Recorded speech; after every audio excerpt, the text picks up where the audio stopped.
Hello বন্ধুরা, আসসালামু আলাইকুম। ফুড অ্যাভেলেবল চ্যানেল থেকে আপনাদের সবাইকে স্বাগতম। আজ আমি আপনাদের মাঝে নিয়ে এসেছি দুটো মজার রেসিপি। একটি হলো পুরনো দিনের একটি রান্না, পাঁচফোড়ন রুই। আর যারা বিশেষ করে টক পছন্দ করেন তাদের জন্য সুখবর, ছোট মাছ জলপাই দিয়ে টক। এই দুটো রেসিপি গরম ভাত দিয়ে খেতে খুব ভালো লাগবে। তাহলে চলুন আমরা শুরু করি। আমরা প্রথমে টক দিয়ে ছোট মাছের রান্নাটা দেখে নিই। চলুন।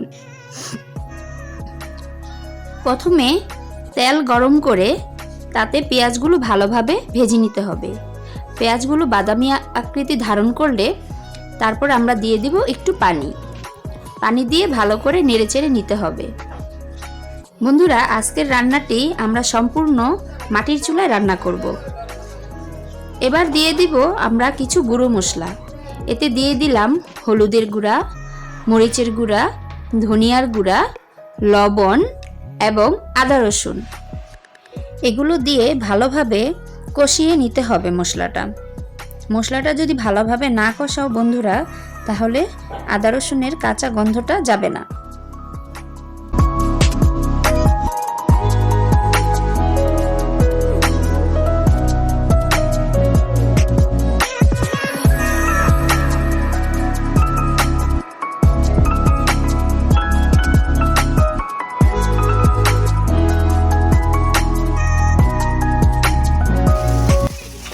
মশলাগুলো ভালো করে কষানো হয়ে গেছে। এবার আমরা দিয়ে দিব মাছ এবং ধুয়ে রাখা আলু। এগুলো দিয়ে ভালো করে আবার কষিয়ে নেব।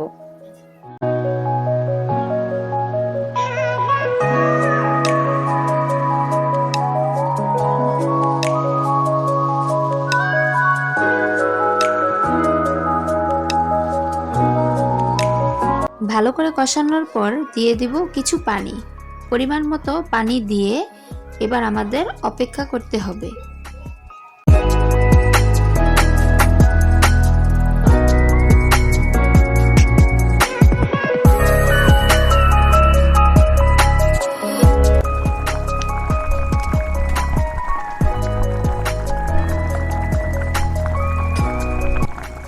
আমাদের তরকারিটা প্রায় হয়ে এসেছে। এবার আমরা দিয়ে দিব কুচি করে রাখা জলপাইগুলো দেওয়ার পর আমরা আবার কিছুক্ষণ অপেক্ষা করব।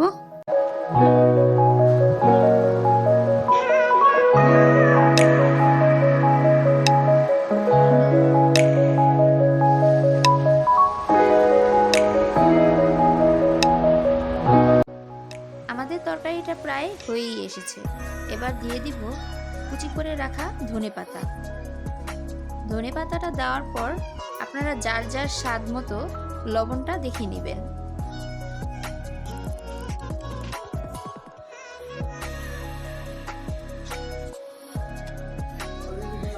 মাটির চুলায় রান্না খেতে কার না ভালো লাগে বলো বন্ধুরা? আমার তো খুব ভালো লাগে। তোমাদের কার কার ভালো লাগে আমাকে কমেন্টে জানাবে।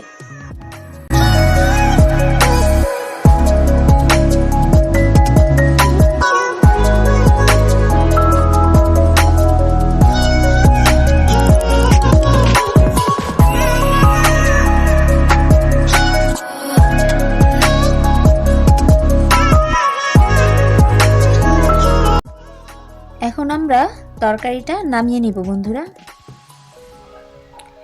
দেখো বন্ধুরা, ছোট মাছ দিয়ে জলপাই দিয়ে টক রান্নাটা দেখতে কত সুন্দর লোভনীয় হয়েছে এবং খেতেও নিশ্চয়ই অনেক ভালো লাগবে। এবার চলো আমরা পরবর্তী রান্নাটি শুরু করি, পাঁচফোড়নের রুই।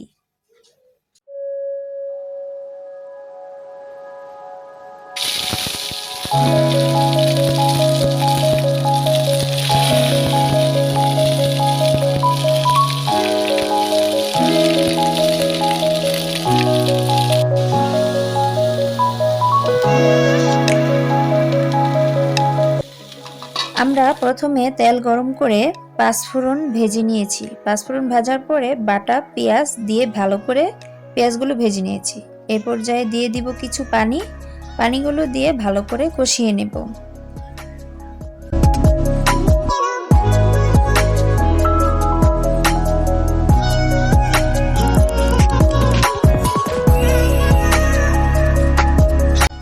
এখন আমরা দিয়ে দিব কিছু গুঁড়ো মশলা, হলুদের গুঁড়া,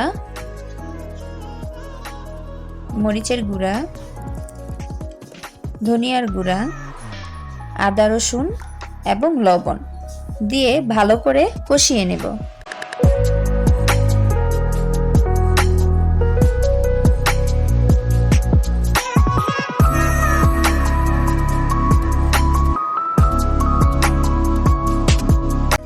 দেখুন আমাদের মশলাটা ভালোভাবে কষে গেছে। এবার আমরা দিয়ে দিব কিছু কাঁচামরিচ। কাঁচামরিচগুলো দেওয়ার পরে ভালো করে নেড়েচেড়ে আবার একটু কষিয়ে নেব।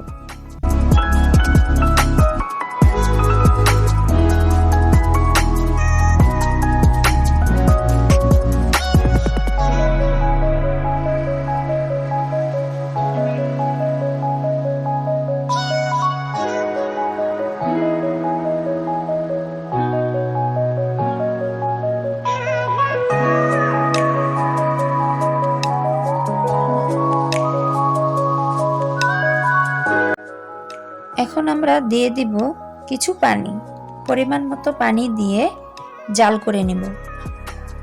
ঝোলটা জাল হওয়া পর্যন্ত আমরা অপেক্ষা করব।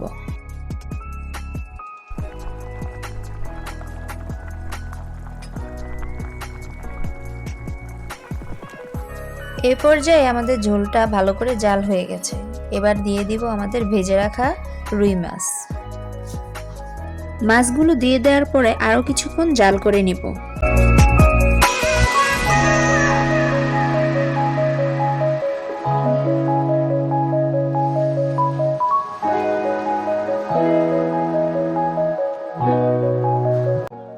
এবার আমরা দিয়ে দিব কুচি করে রাখা ধনেপাতা।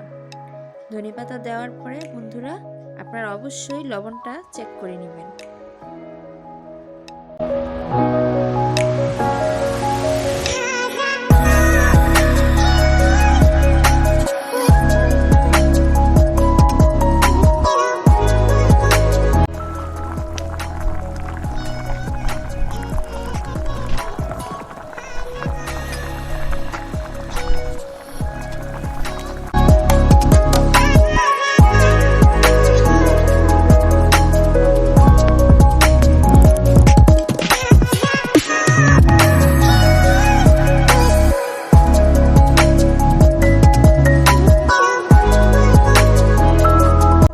আমাদের রান্নাটা প্রায় হয়ে এসেছে।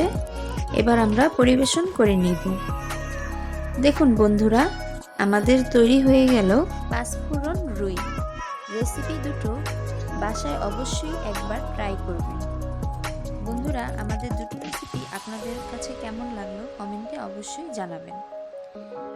আপনাদের কাছে অনুরোধ রইল আমার চ্যানেলটিকে সাবস্ক্রাইব করে শেয়ার করে দিবেন। সবাই ভালো থাকবেন, সুস্থ থাকবেন। আল্লাহ হাফেজ।